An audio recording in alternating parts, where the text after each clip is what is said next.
આજ તો જંગલમાં વાંદરાભાઈ ને સિંહભાઈ સાયકલ હાંકતા જોવા મળી ગયા. આપણે તો સુવાસરમાં આવી ગયેલા હતા વિશાલભાઈના ગેરેજ, કેમ કે આપણે જવાનું તો આજે માંડવાળી મશીન નાખવા. વિશાલભાઈના ગેરેજ છે ને આપણી માણકી નીકળી ગઈ ને પછી તો આપણી માણકી તળાવની બજારમાંથી બાકાજી કે બોલાવતી જાતી માંડવાળી બાજુ મશીન લઈને.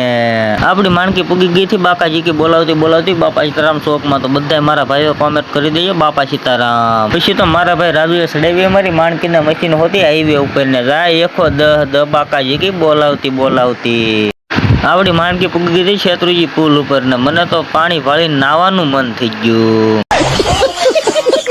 આપણે તો થોડું કાયલા આગળ તો જોવા મળી ગયા ગાય માતા અને નંદી મહારાજ, એ પણ ઝુંડમાં હતા હોય, એકલા તો કોઈ દિવસ રહેતા પણ નથી. આપણને જ્યાં બતાવીને એકલા ઝુંડમાં જ બતાવી ગાય માતા નંદી મહારાજ. બ્લેક ઘોડા સિવાય તો આપણો વિડીયો થાવ અધૂરો છે. 1 લાખ રૂપિયાનો બ્લેક ઘોડો.